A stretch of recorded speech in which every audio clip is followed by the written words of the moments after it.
Good afternoon, my name is Rosine, this is La Jazz Hot Baby and welcome to my channel. Today I am here with a review because I was lucky enough to win a giveaway hosted by Kate Keehan on Twitter. She was basically looking for non-binary book bloggers to give them a chance to win an adult sci-fi book, which I'll be completely honest, I hadn't heard of until I saw the tweet, but then I read what the book was about and it looked so good, so I had to enter it and I was very lucky to win a copy. And this book is The First Sister by Lyndon A. Lewis. It's being published by Hodder and Staunton in the UK, I'm not sure in America, and it's coming out on August 4th. As you can see, it has a very nice cover. It's not the prettiest book cover, but I think for adult sci-fi, you don't tend to expect it to be completely gorgeous, and this is a very nice one.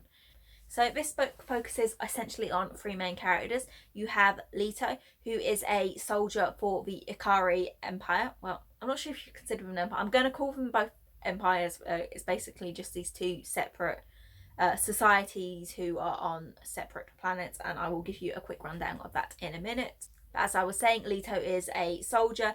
However, after the moon of Sirius was attacked and he feels that it was partially his fault, he has been told he has to go on a mission to kill his former partner, and as well as that, he basically wants to hunt down the captain who he supposedly blames for all this. On the other side, you have the first sister, whose name is otherwise unknown. She's a cross between, I guess, a sort of nun and a prostitute or a courtesan, or whatever sort of terminology you want to use. The soldiers go to her for comfort and when they want to deal with guilt, but they also tend to like to sleep with these sisters. Now, as the first sister, she is the top on the ship.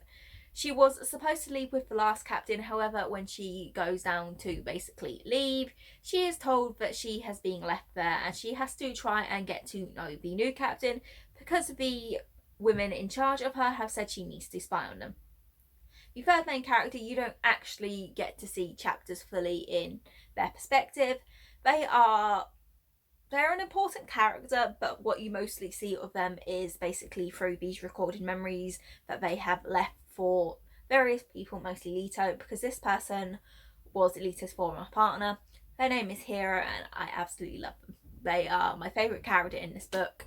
They do pop up more than you'd expect, and I am excited to see more of them. My only issue is that I kind of ship Hero and Leto together, and that's not the thing. I won't go into more detail because spoilers, but yeah. As much as it seems like it should be a thing, it's not. So I've got hope for book 2 that maybe my dreams will be, answered. As this is an adult sci-fi, obviously one of the most important things about it is world building. Now, the world building in this series does seem like it's going to be pretty interesting. It is sci-fi and it is mostly set on ships and moons and that sort of thing. Now, as I said, there are two different empires. There is the Ikari Empire, who have basically taken over Mercury and Venus. Now, they have used technology and they essentially over time formed a place that's rather peaceful, that allowed them to use their technology to change themselves and do multiple different things that the other empire, the Gian Empire, hadn't had the chance to make, because the Gian Empire was originally separated solely into Earth and Mars, and for a long time they were warring, until the synthetics, who were supposed to be things like androids, cyborgs, that sort of thing, decided they didn't want to be part of this and they left, leaving the Gians with essentially little to no technology, and what technology they did have was very backwards. So they have started a war with the Ikari because they want everything that the Ikari had built themselves, because they believe they deserve it. Now, the Gians are a rather religious society. They're the ones with the sisters, and this religious side is partially in control of the government with the mother figure, whereas the Ikari is more what you'd expect from a futuristic society. They rely a lot on their army, they rely a lot on technology, and one of the most prominent figures, though he claims to not be part of politics, is actually a owner of a laboratory who obviously helped invent a lot of this technology, experiments on the Asters, who are a genetically altered form of human, and things like that. Basically, there's a lot of mess, but it helps lead to a lot of adventure and a lot of fun, and it's definitely a world I want to see more of. You don't, because obviously though this is set in space, it's still very limited to places you know, which in a way is good, because it means you can't just have them jump to so many different planets and basically do a Star Wars where all these planets are mentioned and you don't actually know where they are or what's involved or anything. It's quite limited, but because of the limitations, there is further limitations on where the story is actually set, and I'd like to explore more of it. Like Mars is mentioned a lot, where people have settled down and you have farms and colonies, and I'd love to read more about that, but in this book you don't really get to see that. So it does have very strong world building. However, I definitely like to see more of it. With the different societies, and with this being a futuristic sci-fi, you also have a different use of languages. Now, the Asta, who I mentioned before, do have their own, but obviously you don't really get any strict translations of their language. What is interesting is that you also have Spanish, Chinese, Japanese, various different languages that came from Earth previously pop up in this. It was actually kind of funny because I'm attempting to learn Japanese, but I'm not doing very well at it because sitting and learning in an app doesn't really help me much. I really need to go to a sort of paid for class. But essentially the only word that I read and I easily managed to translate was kuso, which is the Japanese word for shit. So if that doesn't tell you what you need to know about me, I don't know. It's very on point for me. I like the use of different languages, even if I didn't really understand them, because for a lot of the words there was no direct translations. When it's written in the sort of same alphabet, the sort of alphabet, English, Spanish, all those languages used, it's fine. When it's a completely different language with a completely different character set, it does kind of leave you like, I have no clue what is going on. But it's only the odd sort of sentence here and there with characters basically punctuating what they're saying. It's a nice addition, especially in hero sections, because their family was from Japan in the past, and it's essentially a written script of what they were saying. So it's printing in their language, so you know that they were definitely saying that in Japanese. However, as a reader, it's a bit of a, oh, I'm not sure what is being said, but I can guess it's probably quite crass, because Hiro was quite a crass character, and this is part of the reason I love them. When it comes to characters, as I said, I liked Hiro best. They are incredibly fun. What they go through in this book is incredibly interesting, and I really want to see more of them. I loved seeing the past and seeing everything through their aspects, and I loved their relationship with Leto. Leto was my second favourite character. I found the soldier struggling with doing his duty and changing sides and what, I found that very interesting, and I found him a lot more relatable character than the first sister. Now, the first sister is obviously the character the book is named for, and I want to like her, I really do, but I guess I found her kind of plain. She still struggles with what side to choose and doing what's right and wrong. But in some ways, she feels very naive, but not naive. And I will add that the author has noted that essentially sexual abuse, rape, that sort of thing is referenced in this book. It's not described or anything. It's not going to be pushed aside as something that didn't happen. This is something that does happen to the sisters very much. So you can understand why the first sister does some of the things she does to escape from having to deal with that. So I feel like that's definitely worth noting, because if you are uncomfortable with reading that sort of thing, then you maybe shouldn't pick up this book.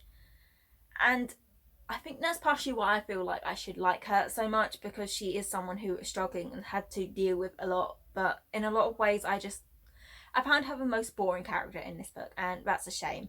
However, where the book ended, things are going to change a lot. So I have a feeling in book 2 she is going to come a lot more into her own. This is only the first book, so I'm hoping in book 2 that I will basically grow to love her, because she has a lot of growth and there are a lot of possibilities with where she is at the end of this book. So I'm still excited to get to it and even read her parts on that bit. But in this book, her chapters were the ones I just didn't care for much. I won this book as a non-binary book blogger, so I should most definitely talk about the non-binary representation. I said several times that Hiro is my favourite. I've obviously used the preferred they their pronouns for them, and yeah, I would agree that personally this is good representation. I don't know what their gender marker basically is. Essentially, they could be agender, they could be gender fluid, they could be bigender, there's so many genders that they could essentially be, and it's not specifically said, so I don't want to stick them with a specific label. But for the non-binary representation, I love the way they showed that with the way they dress. I love that they're so comfortable using their pronouns, and the fact that they said it took them so long to grow to love themselves, because obviously when you're non-binary, that's kind of part of it. Maybe if you grow to accept it from a younger age, it's different. I don't know, I couldn't say. I don't even know any non-binary children to ask, though I know obviously they definitely are out there and out, some of them are definitely out about it. But it took me a long time to figure that out about myself and to grow to accept it, and to an extent I still am, you know, learning about myself, and not learning to accept it per se, but accept that I can dress certain ways or do things or refer to myself in a certain way, and that'd be perfectly fine. And though this book doesn't necessarily delve into that, by the time that Hero's basically starting point is showing this book, they know this, they go by their pronouns, everyone respects these pronouns. But you just get the hint that there must have been so much more there with that one sentence near the end. And I absolutely adored it, and I adored them, and I thought, you know, I want to see so much more from them, and I'm babbling and rambling, but it's because I love them and this book so much. Like, I was expecting to enjoy it, but I wasn't expecting it to love it quite as much as I did. There's a lot of intrigue, there's a lot of adventure, and it's basically everything I would want in an adult sci-fi novel. If it's not one you've heard of, if it's not one you were planning to pick up before, then pick it up. I would, you know, I would highly recommend it. I would shove this at you if I can. I gave this book 5 stars out of 5 stars, which is completely not a surprise to anyone who has seen me talking about it over the last few days.